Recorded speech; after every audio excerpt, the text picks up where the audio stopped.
Hello all, welcome to our channel Vidyavedika. ఈరోజు ఉపాధ్యాయ దినోత్సవ సందర్భంగా నేను ఒక ఉపాధ్యాయురాలుగా మారడానికి నాకు ప్రేరణ కలిగించిన అంశాలు ఏంటి, అలాగే 21 సంవత్సరాలకే ఉద్యోగం తెచ్చుకోవడానికి నాకు దోహదం చేసిన అంశాలు ఏంటో మీతో చెప్పాలనుకుంటున్నాను. ముందుగా నాకు విద్యను బోధించి నేను ఒక ఉపాధ్యాయురాలుగా స్థిరపడడానికి నాలో అక్షర జ్ఞానాన్ని నింపిన నా గురువులందరికీ ఉపాధ్యాయ దినోత్సవ శుభాకాంక్షలు. అలాగే ఉపాధ్యాయులందరికీ కూడా ఉపాధ్యాయ దినోత్సవ శుభాకాంక్షలు. ఉపాధ్యాయ వృత్తి అనే కాదు, మనం ఏ వృత్తిలో అంటే మనం ఏ జాబ్ మనం సాధించాలనుకున్నా మనలో ఆ జాబ్ నాకు రావాలనే లక్ష్యం ముందుగానే ఏర్పడాలన్నమాట. అలా నాలో ఇంటర్ తర్వాత ఎప్పుడైతే ఇంటర్ కంప్లీట్ చేశానో ఆ తర్వాత టీచర్ కావాలనే కోరిక బలంగా పుట్టింది. అయితే టీచర్ అవ్వాలంటే ఫస్ట్ మనం ఒక ఎంట్రన్స్ టెస్ట్ రాయాలి డిఎడ్ చేయడానికి ఇంటర్ తర్వాత. సో ఆ ఎంట్రన్స్ టెస్ట్ రాయడానికి కూడా ఇంటి దగ్గరే ఉండి టెక్స్ట్ బుక్స్ బాగా ప్రిపేర్ అయ్యాను అనమాట. ముందు కోచింగ్ సెంటర్లో జాయిన్ అయ్యాను. అక్కడ నాకు అంతగా నచ్చకపోవడంతో ఇంటి దగ్గరే 8th, 9th, 10th text books తీసుకొని నేను మా ఫ్రెండ్ కలిసి ఇంటి దగ్గరే ఉండి 8th, 9th, 10th క్లాస్ల text books తీసుకొని చదవడం ప్రారంభించాము. తర్వాత ఎగ్జామ్ రాస్తే నాకు స్టేట్ 62వ ర్యాంక్ రావడం జరిగింది. సో వెంటనే విజయనగరం వేణుగోపాలపురం డైట్లో గవర్నమెంట్ డైట్లో సీట్ వచ్చింది. అక్కడ జాయిన్ అయిపోయామన్నమాట. ఇంటర్ వరకు చదువు నేర్పిన విషయాల కంటే ఇంటర్ తర్వాత వన్స్ డైట్లో జాయిన్ అయిన తర్వాత అక్కడ నేర్చుకున్న పాఠాలు నా జీవితాన్ని ఎంతగానో ప్రభావితం చేశాయి. అక్కడ లెక్చరర్స్ మనకి చెప్పే విషయాలు, అక్కడ మన తోటి వారి ప్రవర్తన వల్ల మనం నేర్చుకునే విషయాలు చాలా ఉంటాయి. నాకైతే మంచి స్నేహితులు డైట్లో దొరకడం వల్ల మేము ముందుగానే 8th, 9th science text books అని, అలాగే జీకే అని, అలా వివిధ అంశాలు ఇలా సమయం దొరికినప్పుడల్లా వివిధ అంశాలను అంటే టెక్స్ట్ బుక్స్ కావచ్చు, జీకే కావచ్చు, ఇలాంటి విషయాలన్నీ దేశాలు, రాజధానులు మొదలైన జీకే విషయాలన్నీ మేము డైట్లో ఉన్నప్పుడే చదువుతూ ఉండేవాళ్ళం అనమాట. సో అలా చదువుతూ మా సెకండ్ ఇయర్ అయిపోయింది. అలాగే ఉపాధ్యాయ వృత్తిపైన ఇష్టం కూడా పెరిగింది. ఎందుకంటే మనల్ని డైట్లో చదివేటప్పుడు స్కూల్స్కి వెళ్ళి టీపీల కోసం అని స్కూల్కి వెళ్ళి పాఠాలు చెప్పవలసి ఉంటుంది. అలా స్కూల్కి వెళ్ళేటప్పుడు ఆ వృత్తి పైన ఉన్న ఇష్టం ఇంకా పెరిగిందనమాట. సో ఎలా అయినా టీచర్ కావాలని ఒక లక్ష్యం గట్టిగా బలంగా ఏర్పడింది. తర్వాత 2017 సెప్టెంబర్లో మేము రిలీవ్ అయ్యామన్నమాట డైట్ నుంచి. అప్పటికి మాకు సెకండ్ ఇయర్ ఎగ్జామ్స్ అవ్వలేదు. మేము రిలీవ్ అయిన తర్వాత ఇంచుమించు ఒక తక్కువ సమయంలోనే టెట్ నోటిఫికేషన్ రావడం జరిగింది.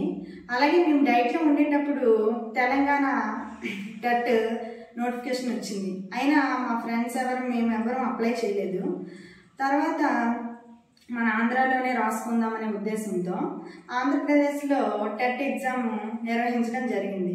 అప్పటికి మాకు చాలా తక్కువ టైం ఉండడంతో ముందే ఎగ్జామ్స్ జరిగాయి అన్నమాట సెకండ్ ఇయర్వి. సో అప్పుడు చదివిన మెథడాలజీ, అలాగే మేము ముందు డైట్లో చదివిన కంటెంట్ మాకు ఎంతగానో ఉపయోగపడ్డాయి. అప్పుడు కూడా మాకు తక్కువ సమయంలో టెట్ రాసిన నాకు 121 మార్క్స్ రావడం జరిగింది. మా ఫ్రెండ్స్కి కూడా చాలా ఎక్కువ మార్క్స్ రావడం జరిగింది అనమాట. 137 కూడా వచ్చిన వాళ్ళు ఉన్నారు. సో ఆ విధంగా మా ఫస్ట్ టెట్ వరకు ప్రయాణం కొనసాగింది. ఫస్ట్ టెట్ తర్వాత ఇప్పుడు తప్పనిసరిగా కోచింగ్కి ఎక్కడైనా మంచి కోచింగ్ తీసుకోవాలనిపించి అవనగంట వెళ్ళామన్నమాట. అవనగంటలో 3 months coaching plus 1 month exam batch అనమాట. 3 months కోచింగ్ అయిన తర్వాత వెంటనే సెకండ్ టెట్ రావడం జరిగింది. సో మనం డిఎస్సికి ప్రిపేర్ అయినప్పుడు ఎలా చదవాలో మీకు ఉదాహరణ చెప్తాను. మేము అవనగంట నుంచి విజయనగరం రైల్వే స్టేషన్కి వచ్చేలోపు అప్పుడు రిజర్వేషన్ కూడా లేదనమాట. జనరల్ టికెట్లో వచ్చేటప్పుడు వాష్రూమ్ దగ్గరే 7th class English text book అంతా నేను చదవడం జరిగింది. సో మనం ఏం చేయాలంటే మన చుట్టూ ఎంతమంది ఉన్నా మన లక్ష్యం వైపే మనం ప్రయాణం చేయాలి. మనల్ని ఎన్నో అంశాలు డిస్టర్బ్ చేస్తూ ఉంటాయి. ఇంట్లో విషయాలు అవ్వచ్చు, బయట విషయాలు అవ్వచ్చు, అలాగే మన రూమ్మేట్స్తో ఎన్నో విషయాల్లో మనకి అడ్జస్ట్మెంట్స్ ఉంటాయన్నమాట. అవన్నింటినీ, ఆ డిస్టర్బెన్స్లన్నింటినీ కూడా మనం పక్కకు పెట్టి మన లక్ష్యం ఏంటి, మనం దేనికోసం వచ్చాం అనేది ఒక్కటే దృష్టిలో పెట్టుకొని అందరూ బాగా ప్రిపేర్ అవ్వండి. నెక్స్ట్ అందరూ అంటూ ఉంటారు కదా, ఎన్ని గంటలు చదవాలని. అన్ని గంటలు కాదు, ఇన్ని గంటలు కాదు, మనకి ఎప్పుడు నిద్ర వస్తే అప్పుడు పడుకొని ఒక 6 hours ఎంతో మిగతా టైం అంతా కూడా బుక్స్తోనే గడపండి. నేనేం చేసేదానంటే సెకండ్ టెట్లో నాకు 135 మార్క్స్ వచ్చాయి. ఆ తర్వాత డిఎస్సి కోసం ఎక్కడ రూమ్లో అడ్జస్ట్ అవ్వలేక రూమ్లో వంట చేసుకొని పనులన్నీ చేసుకొని చదివే ఆసక్తి తగ్గేదన్నమాట. సో అందుకు హాస్టల్లో జాయిన్ అయ్యాను. హాస్టల్లో అందరూ ఒకే విధంగా చదవరు. ఇప్పుడు రూమ్మేట్స్ అనుకోండి, మనం సెలెక్ట్ చేసుకుంటాం మన ఫ్రెండ్స్నో ఎవరినో బాగా చదివే వాళ్ళనో, లేదంటే మనకు నమ్మకం ఉన్న వాళ్ళతోనే మనం రూమ్మేట్గా మారుతాము. కానీ హాస్టల్ విషయానికి వచ్చేసరికి ఎవరు ఎక్కడి నుంచి వస్తారో మనకు తెలియదు. సో నేను హాస్టల్లో నాకు డిస్టర్బ్డ్గా అనిపించినప్పుడు అందరూ పడుకున్న తర్వాత లేచి ఉదయం వరకు చదువుకొని మళ్ళీ అందరూ ఉదయం లేచేసరికి నేను పడుకునేదాన్ని అనమాట. అలా మన సమయాన్ని వృధా కాకుండా మనమే సద్వినియోగం చేసుకోవాలి. మనకు మనమే ప్రేరణ ఇచ్చుకుంటూ రోజు చదువుతూ ఉండాలన్నమాట. సో అలా చదివి జరిగింది. నాకు టెట్లో 135 మార్క్స్ ఉన్నా ఎక్కడో నా మీద నాకు సెల్ఫ్ కాన్ఫిడెన్స్ తక్కువైందనమాట. విజయనగరంలో ఉన్న పోస్టులకి నేను రాస్తే నాకు ఉద్యోగం వస్తుందా రాదా అని. నా యొక్క ముఖ్య ఉద్దేశం ఏంటంటే నాకు ఉద్యోగం కావాలి, అది కూడా టీచర్ ఉద్యోగం. అది ఏ డిస్ట్రిక్ట్లోనైనా పర్వాలేదు, తర్వాత చూసుకున్న ముందైతే ఉద్యోగం కావాలని అనిపించింది. సో అసలు ఏమి క్యాలిక్యులేషన్స్ చేయకుండా చాలా పెద్ద మిస్టేక్ చేసి నేను అనంతపురంలో రాశాను.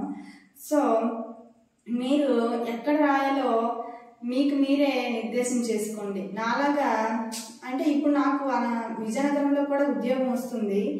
ఇప్పుడు అనంతపురంలో నేను రాయడం వల్ల చాలా సఫర్ అవుతూ ఉన్నాను అనమాట. ఇక్కడ 28వ ర్యాంక్ వచ్చింది, టీచర్గా స్థిరపడ్డాను, ఓకే. కానీ లోకల్లో రాయడం వల్ల సెలవుల విషయం అని, కుటుంబ విషయాలని, చాలా విషయాల్లో డిస్టర్బ్ అవుతూ ఉంటాను. సో ఇవన్నీ జరగకుండా ముందు నుంచి బాగా ప్రిపేర్ అయ్యి మీరు కాన్ఫిడెన్స్గా ఉండి ఎక్కడ రాయగలరో ముందే నిర్దేశించుకోండి. తీరా మనకు మంచి మార్క్స్ వచ్చి తర్వాత బాధపడాల్సి ఉంటుంది నాలాగా. అలాగే నాకు అనంతపూర్ డిస్టిక్లో 28వ ర్యాంక్ వచ్చింది. కానీ ఉపాధ్యాయ వృత్తిలో స్థిరపడినందుకు నాకు చాలా ఆనందంగానే ఉంది. ఇది నా యొక్క డిఎస్సి జర్నీ అనమాట. ఈ జర్నీ ద్వారా నేను చెప్పాలనుకుంటుంది ఏంటంటే టైం వేస్ట్ చేయకండి. మీకు అస్సలు టైం వేస్ట్ అనేది ఉండకూడదు అనమాట. డిఎస్సిలో మనం పడుకోవడానికి, తినడానికి, అలాగే మన పనులు చేసుకోవడానికి తప్ప ఇంకా ఏ ఇతర విషయాల గురించి కూడా టైం వేస్ట్ చేయకండి.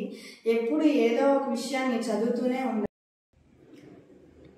అలాగే ఇప్పుడు మీరు చేయవలసిన అతి ముఖ్యమైన పని ఏంటంటే స్వీయ మూల్యాంకనం చేసుకోవడం. అంటే ఎక్కువ పేపర్స్ ప్రాక్టీస్ చేస్తూ మీరు ఎంతవరకు బిట్స్ చేయగలుగుతున్నారు, ఏ టాపిక్స్లో మీరు వెనకబడి ఉన్నారు, ఆ టాపిక్స్ని త్వరగా నేర్చుకొని అలాగే మిగిలిన విషయాలన్నీ త్వరగా రివిజన్ చేసి మీరు కూడా ఉపాధ్యాయ వృత్తిలో స్థిరపడాలని, టీచర్స్గా మారాలని ఆశిస్తూ అందరికీ ఉపాధ్యాయ దినోత్సవ శుభాకాంక్షలు. ఈ వీడియో ఇంతవరకు చూసినందుకు ధన్యవాదాలు.